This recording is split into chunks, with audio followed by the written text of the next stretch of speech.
नमस्कार और स्वागत है। आज हमारे पास जो स्रोत हैं वो हमें भगवत गीता के बिल्कुल पहले अध्याय में ले जाते हैं। अर्जुन विषाद योग। जी, तो चलिए सीन को समझते हैं।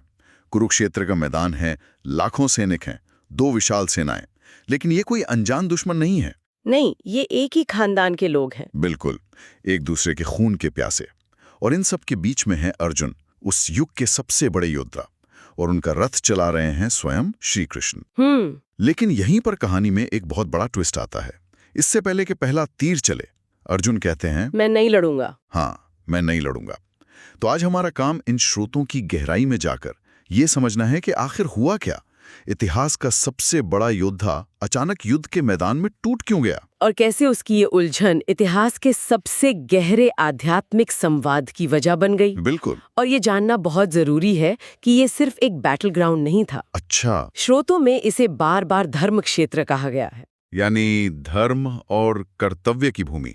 जी, कहते हैं कि ये नाम राजा खुरू के नाम पर पड़ा, जिन्हें एक वरदान मिला था कि इस पवित्र धरती पर जो भी मरेगा उसे सीधे स्वर्ग मिलेगा। तो इस एक बात ने पूरी लड़ाई का मतलब ही बदल दिया। बिल्कुल, ये अब सिर्फ जमीन या सिंहासन की लड़ाई नहीं रही, ये एक नैतिक और आध्यात्मिक जंग का मैदान बन गया था। तो ये सब शुरू कहाँ से होता है? हमारी कहानी का पहला सीन युद्ध के मैदान पर नहीं है। नहीं, वो हस्तिनापुर के महल में है। हाँ, जहाँ बेचैन राजा धृतराष्ट्र बैठे हैं। वो देख नहीं सकते, लेकिन वो जानना चाहते हैं कि क्या हो रहा है।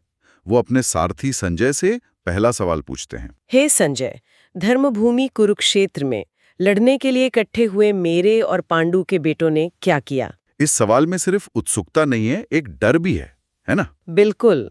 धृतराष्ट्र जानते हैं कि वो अधर्म के साथ खड़े हैं, क्योंकि धर्म तो वहां है जहां कृष्ण है। और यहीं संजय की भूमिका सामने आती है। जी, संजय को उनके गुरु वेद व्यास से दिव्य दृष्टि का वरदान मिला था। अब ये कोई टेलीपैथी या कोई जादुई शक्ति नहीं थी। नहीं, ये एक ऐसी क्षमता थी जिससे वो महल में बैठे बैठे कुरुक्षेत्र की हर घटना को ऐसे देख और सुन सकते थे मानो वो वहीं मौजूद हों।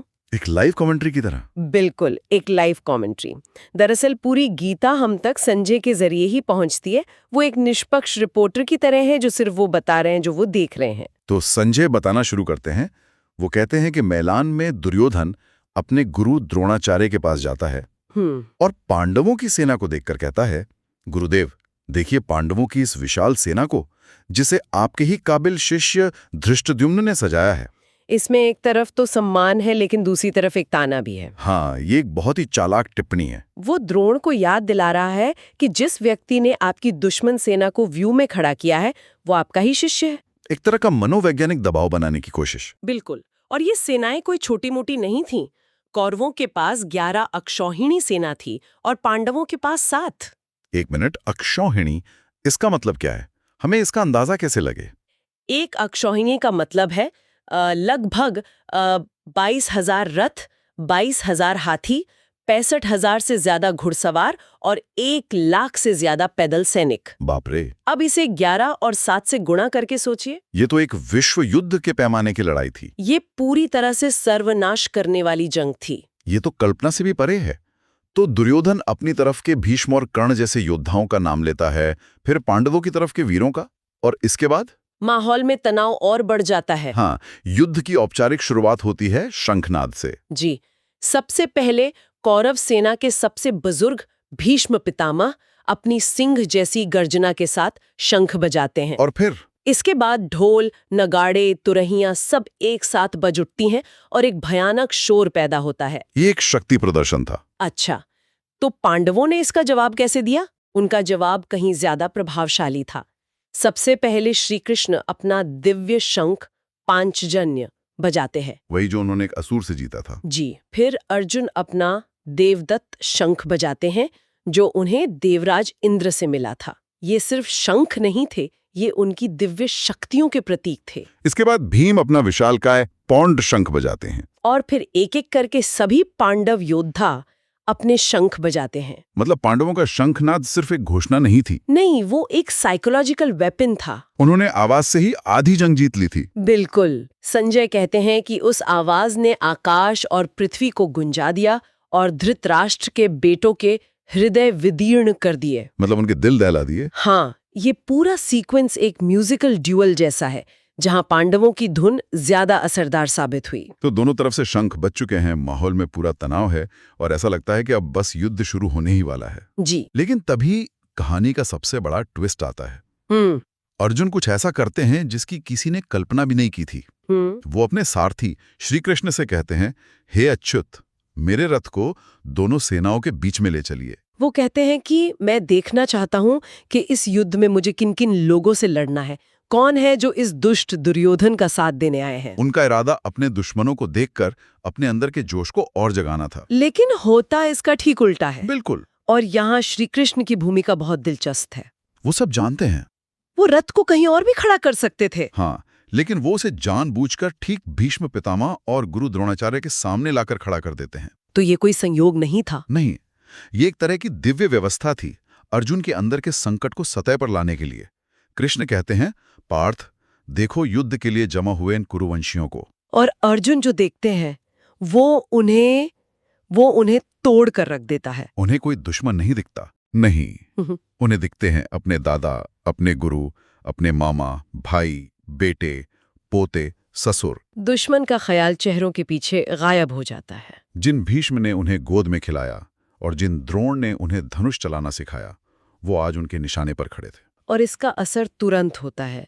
अर्जुन का शरीर और मन दोनों जवाब दे जाते हैं। और यहीं से विषाद योग की असली शुरुआत होती है। जी। ये जो शारीरिक लक्षण हैं, हाथ कांपना, मुंह सूखना, ये तो आज के समय में हम पैनिक अटैक या एंजाइटी से जोड़ते हैं। क्या ये कहना सही होगा कि दुनिया का सबसे बड़ा योद्धा एक तरह से एंजाइटी अटैक का अनुभव कर रहा था? ये एक बहुत ही सटीक तुलना है। वो कृष्ण से कहते हैं, मुझसे खड़ा नहीं हुआ जा रहा, मेरा गला सूख रहा है, हाथ कांप रहे हैं और रोंगटे खड़े हो गए हैं। उनका विश्व प्रसिद्ध गांडीव धनुष उनके हाथों से फिसल रहा है। वो कहते हैं, मेरा मन घूम रहा है, मैं भ्रम में हूँ। ये उनके अंदर मचे तूफान का बाहरी प्रदर्शन है। उनका शरीर उनके मन का साथ छोड़ रहा था। जी।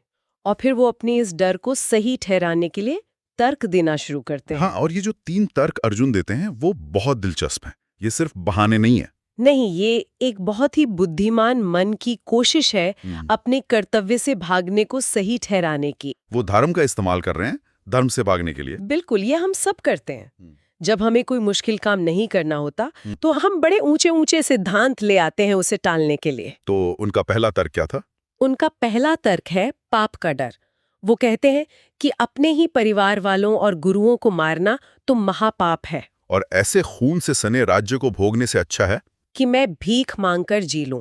मुझे ऐसी जीत, ऐसा राज्य, ऐसा सुख नहीं चाहिए। और उनका दूसरा तर्क कुल के नाश से जुड़ा है। मतलब उन्हें डर था कि परिवार की परंपराएं खत्म हो जाएंगी।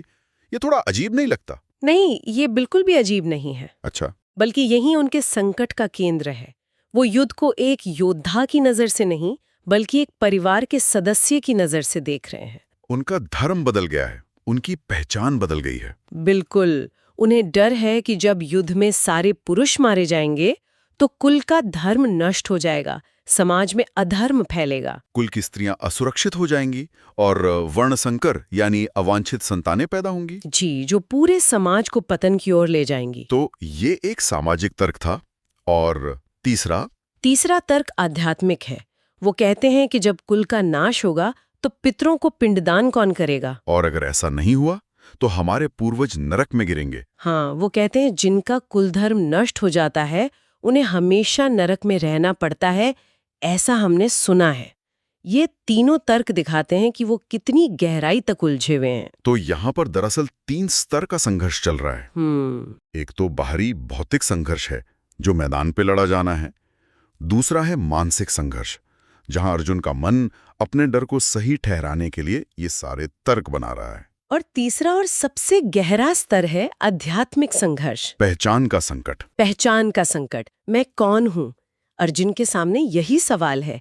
क्या मैं एक क्षत्रिय योद्धा हूँ जिसका धर्म लड़ना है, या मैं एक पोता, एक शिष्य, एक भाई हूँ जिसका धर्म अपने बड़ों का सम्मान करना है? और जब उसकी ये दोनों पहचानें आपस में टकराती हैं तो उसका पूरा अस्तित्व हिल जाता है। और जब कोई जवाब नहीं मिलता तो वो हथियार डाल देना चाहता है, ये अहंकार की स्वाभाविक प्रतिक्रिया है, जब समझ ना आए तो भाग जाओ। बिल्कुल। और अध्याय का अंत इसी लाचारी के साथ होता है। संजय धृतराष्ट्र को बताते हैं, रणभूमि में शोक से व्याकुल अर्जुन ऐसा कहकर बाण सहित धनुष को त्याग कर रथ के पिछले हिस्से में जाकर बैठ गए। वो योद्धा जिसने कभी पीठ नहीं दिखाई, आज पूरी तरह से हार मान चुका था। और यही हमें इस अध्याय के नाम का असली मतलब समझ आता है, अर्जुन विषाद योग। जी, विषाद यानी गहरा दुख और योग यानी जुड़ना। पहली बार सुनने में ये उल्टा लगता है ना? दुख और जुड़ने का क्या लेना देना? ये तो विरोधाभासी है। दुख तो हमें तोड़ता है, जुड़ता कैसे है? यहाँ योग का मतलब बहुत गहरा है। अर्जुन का ये दुख कोई साधारण उदासी नहीं है। ये एक ऐसी आध्यात्मिक अवस्था है जिसने उनके मैं सबसे बड़ा योद्धा हूँ वाले अहंकार को चकनाचूर कर दिया। अच्छा। और जैसे ही ये अहंकार टूटा, वो अस्तित्व, कर्तव्य और जीवन के उद्देश्य जैसे गहरे सवालों से जुड़ गए। तो उनकी ये लाचारी, उनका ये भ्रम ही उन्हें एक आदर्श शिष्य बनाता है। हाँ, जो श्री कृष्ण के ज्ञान को ग्रहण करने के लिए तैयार है। अगर अर्जुन इस गहरे विषाद में ना डूबते तो गीता का वो महान ज्ञान शायद कभी दुनिया के सामने आता ही नहीं। तो अगर हम आज की इस चर्चा को समेटें तो गीता का पहला अध्याय सिर्फ एक भूमिका नहीं है, ये वो जरूरी मानवीय संकट है जिसके बिना आध्यात्मिक ज्ञान कोरा उपदेश लगता। ये दिखाता है कि बड़े से बड़ा इंसान भी नैतिक दुविधाओं के सामने कैसे बिखर सकता है। बिल्कुल। अर्जुन का विषाद हमें ये याद दिलाता है कि जिंदगी के सबसे गहरे जवाब अक्सर सबसे गहरी उलझन के बाद ही मिलते हैं। सही बात है। और ये स्रोत हमें यही बताते हैं कि अर्जुन की दुविधा उनकी पहचान के संकट से पैदा हुई थी, एक योद्धा के कर्तव्य और एक पारिवारिक सदस्य के स्नेह के बीच का टकराव। और ये एक ऐसा टकराव है जो सिर्फ कुरुक्षेत्र के मैदान तक ही सीमित नहीं है। नहीं, ये हम सबकी जिंदगी में आता है। तो आज की बातचीत से एक सवाल मन में उठता है, जब हमारी अपनी भूमिकाएं, एक कर्मचारी के तौर पर हमारा कर्तव्य, एक बेटे या बेटी के तौर पर हमारा प्यार, एक दोस्त के तौर पर हमारी वफादारी, हाँ, जब ये सब आपस में टकराते हैं तो हम क्या करते हैं? क्या हम भी अर्जुन की तरह मैदान छोड़ देने का सोचते हैं, या फिर वही उलझन, वही संकट हमें अपने असली धर्म और वास्तविक कर्तव्य को और गहराई से समझने का एक मौका देता है? ये सवाल इन स्रोतों ने अर्जुन के सामने रखा था और कहीं ना कहीं ये हम सबके सामने भी है।